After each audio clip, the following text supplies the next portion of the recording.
good, y'all? Mr. 357 here, man. Thank y'all for tuning in. Hope y'all staying strapped, staying blessed, staying on the way, staying prayed up, blitzed up, all that. I know what's going on. So, today, as y'all see from the title, this is about the ultimate or the best EDC round. So, in this video, man, I'm gonna be giving y'all what I believe is my top 5 most important things when considering your EDC round or what you're gonna carry, everyday carry. So I'm gonna get right into it. I ain't gonna talk y'all head off. I'm gonna get right into it. And if y'all agree, y'all agree. If y'all don't, drop a comment, tell me why you don't agree with what I'm saying.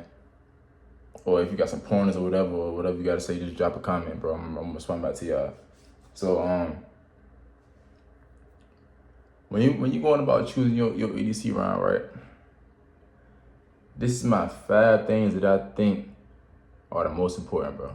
For real, the most important to me, honestly. Y'all might agree, y'all might not. I'm gonna give y'all my five reasons, and then after that, I'm gonna go through every reason why.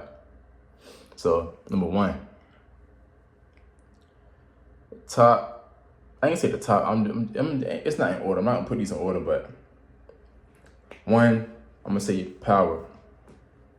That's a very important thing to consider when you choosing your EDC round. Power. Stopping capability, the ability to hit something and stop and not over penetrate. Let me cook. 3, capacity, how much you can carry in your mags. I say 1 mag, how much you can carry. You gotta consider that. 4, your accuracy with this round, the ability to shoot and be accurate with the round that you choose to carry. That's a major one right there. I'm gonna get into that. That's a major one right there. 5, this is probably the most important out of all of them. Do you, and be honest, bro, with the round that you carry every day, that you EDC faithfully, do you trust that round with your life? If you was to get in the bank out and had to defend your life or your family or whatever with that round, would you trust that? Would you trust that round with your life? Be honest, bro. So I'm gonna go through the rounds that I have, pistol rounds that I have. And I'm gonna give y'all y'all know my EDC, bro. Glock 32, 357 SIG.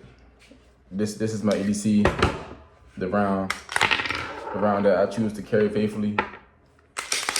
She clear, nothing in the gun, or YouTube, nothing in the chamber. So, this is the round that I choose to carry faithfully. And I'm gonna give y'all the reasons behind it, but I'm gonna go through all of the rounds that people can choose from. That's like very, very common, like all the common rounds. All right, like I was saying. So, the most common rounds that I got, that's like you'll see people with, except for one. Number 1, 45 ACP. That's a very, very common round. That's 2 world wars. I'm gonna say too much about that. 2 world wars. That's one of the ones right there. Then you got 40 Smith & Wesson. The 40 is a very common round. Not common as it used to be, but it's still common. Right here, 357 SIG. If you know, you know. I'm gonna back it up. I'm gonna talk about it in a little bit.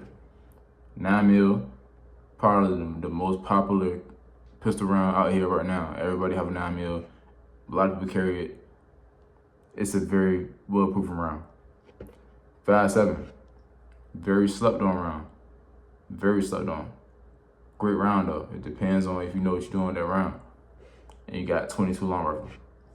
Wouldn't say, I'm not gonna downplay the 22 because it still can kill somebody for sure. If you hit somebody in the right spot and it bounce on your body and travel around, move, and goes to travel somewhere else, it can kill somebody for sure. Would I carry it for EDC? No, I would not. Unless it's with the FRT, but I won't carry no FRT in a self-defense or an EDC situation because you're not beating that kids, bro. But let's talk about power. So number 1, power. When considering your EDC round, power is a big factor, very big factor, because you don't want something that's, if you were to use your gun or your EDC in a self-defense situation and you got to defend your life, you don't want to have to shoot somebody too many times to stop them.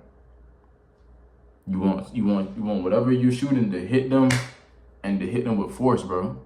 Like you want them to feel that, like you want to knock somebody back with that first shot, and then whatever after that, that's on them. So when I'm considering power, you got to look at the ballistics of the round, the feet per second that it travel, the foot pounds of energy that it exerts when you shoot it. All of that is very big key factors. The full net, bro. 45 auto, 45 ACP, whatever you want to call it. This is a very hard hitting round. It's big, but it's slow, but it hits hard though because of how fed it is. That's a very hard hitting round. 40 Smith & Wesson, also hard hitting round. Is there other rounds that hit harder than that? Yes, it is. For instance, 357 SIG hits harder than every round right here. Besides,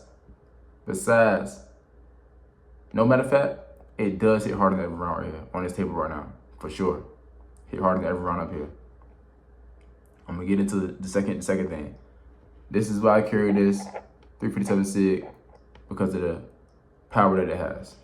It has the projectile of a 9mm, as you can see, those look the same, and the shell casing of a 40 or a 10mm. It said it was derived from a 40, and some other articles say it was derived from a 10mm. So you could say that the projectile is a 9, the bullet is a 9, and the casing is a 10mm or a 40. Hey, that's a very fast traveling projectile, bro, with a lot of force behind it, and it's bottlenecked. Do your research on bottleneck rounds. Why do you think AR rounds are bottlenecked?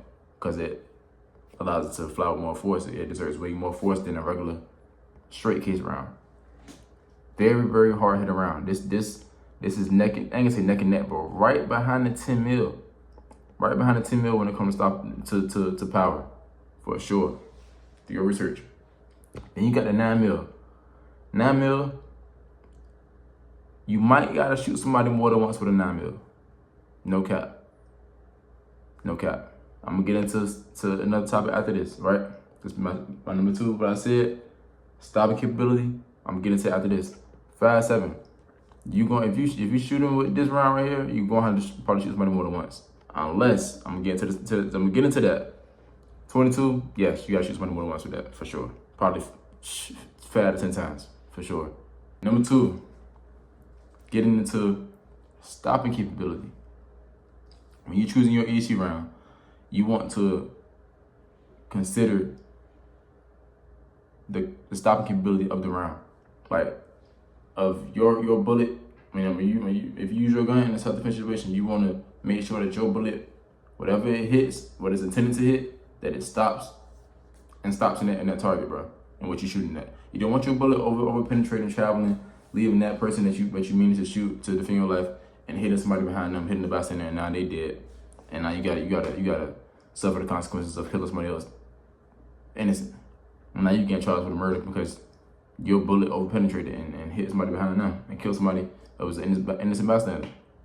Consider that, bro. That's very important. You responsible for every bullet that come out of your gun. If you get in the bang out or whatever in a legal situation with your gun, you're responsible for every bullet, bro.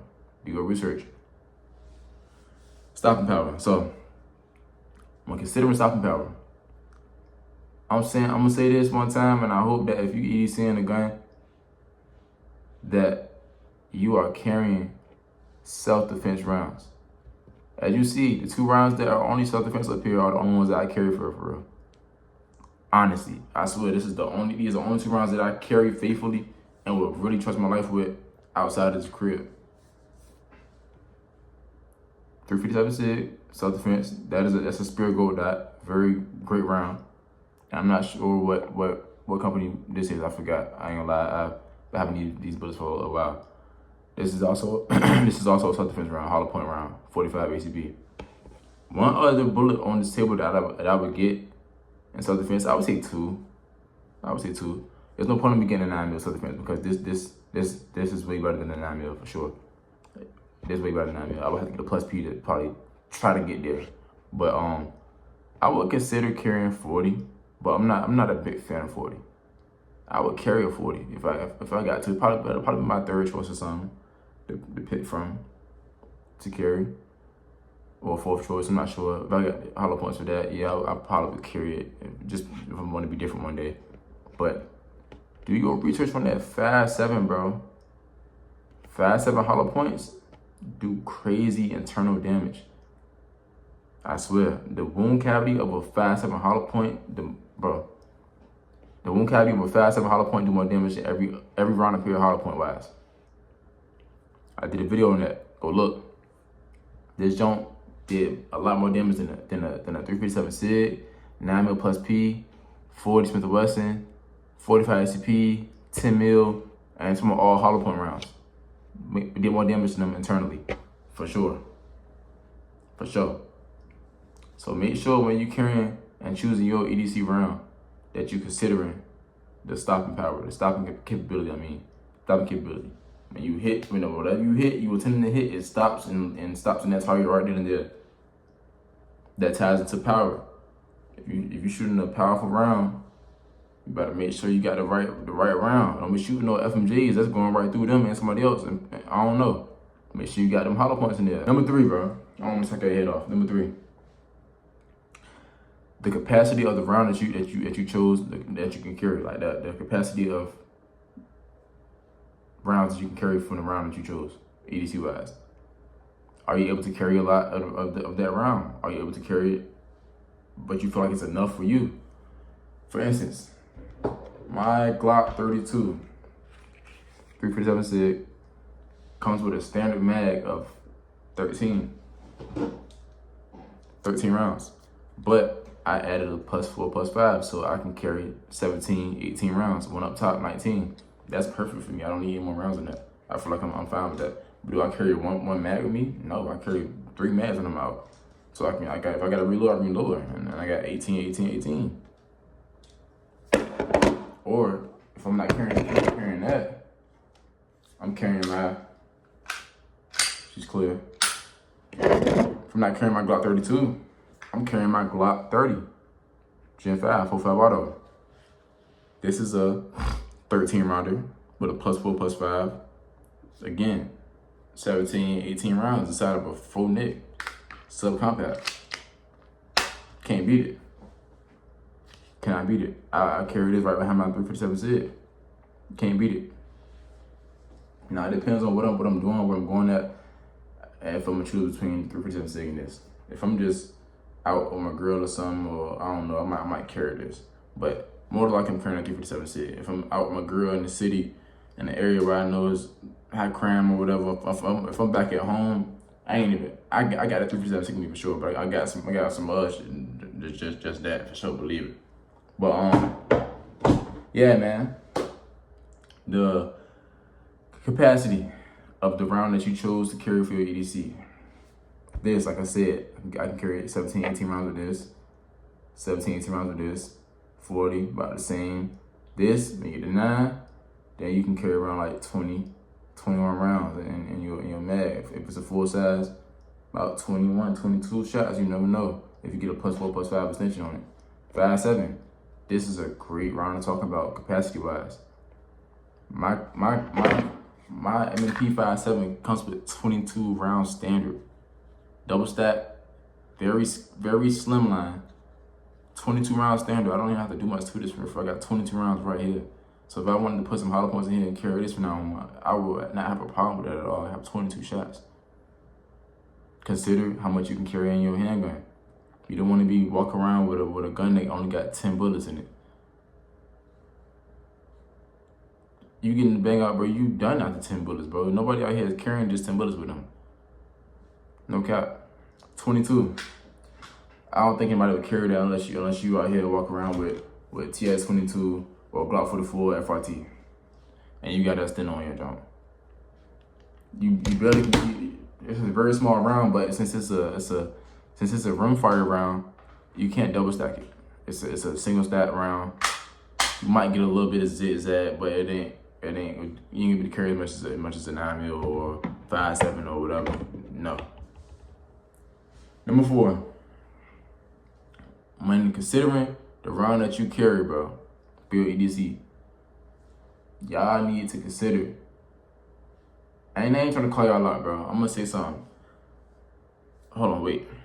Y'all need to consider your accuracy and your ability to hit shots with that round that you're choosing to carry every day. And I'm gonna tell you something real quick. A lot of people out here, I ain't bashing nobody at all, but a lot of people out here will choose a round that's very, very overhyped and go with that round, but can't hit a damn thing with that round.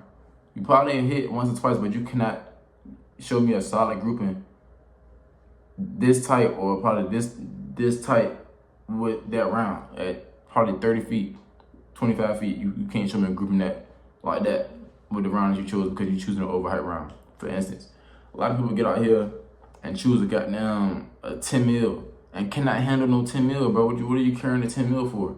That is not a beginner's round. You need to train. If you're gonna carry 10 mil, you need to train with that not every day, but faithfully, bro. You need to train with that joint every time you go to the range. Don't be BSing and just carrying it like, I got a 10 mil, this big boy, and all that. Nah, you need to train with that round, boy. There's nothing to play with. That recoil on that round is something crazy that you're gonna take down the bell with the right round. But need to make sure that y'all you can hit your shots with that round, bro. Whatever you're carrying. Don't be carrying no overly hype, big recoil having round and you can't even handle it. Go to the range, shoot as many rounds as you can pistol wise and see what you're most accurate with and what you feel is best for you and that you trust the most. Me, 357 SIG. I ain't gonna lie, I feel like the recoil of the 357 SIG is neck and neck with the 10 mil. But it's a little bit different, bro. I don't know how to explain it. This is like a hard but smooth recoil around. Like you gonna feel that motherfucker for sure. It's gonna blah. But it's like a smooth, like you can keep your shots on target with it, like if you know what you're doing. Like I train with a 357 SIG so much that I can shoot that accurately as a motherfucker. No cap. I shot a 10 mil, I'm not gonna lie. The 10 mil don't feel like I have more recoil than the 357 SIG, honestly. Maybe because it was a full size, I'm not sure. Mine's a compact. Like I said, man, make sure whatever round you carrying, you able to hit your shots with it, bro, and shoot a solid grouping, and you're accurate with it.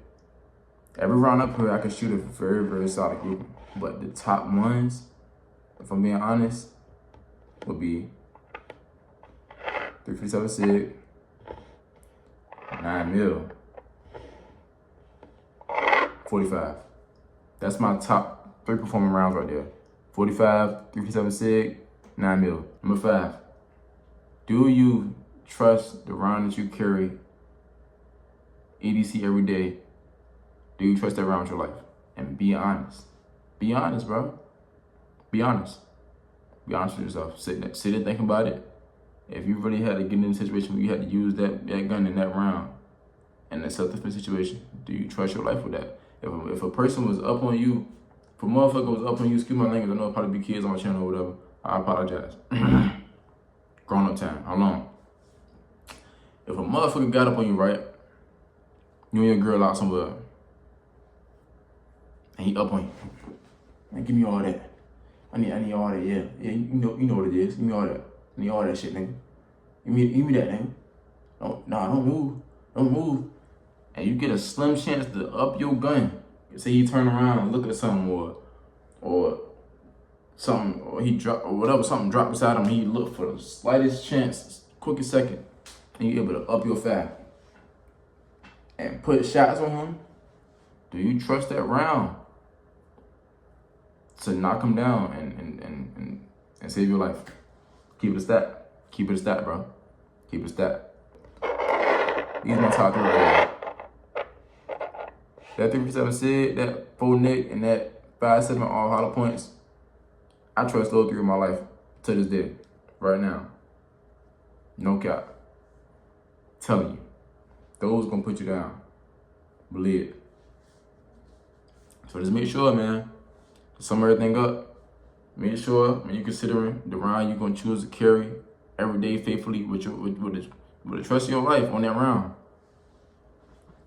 The power behind it, the stopping capability, the capacity, your accuracy with that round, and if you trust your life with that round. Consider those 5 things. Drop Drop a comment. Tell me the round that you carry faithfully every day. And why you carry it every day. And why you trust it. Stay blitzed up, prayed up. Stay out the way. Thank y'all for watching, man. Stay tuned. Be gone.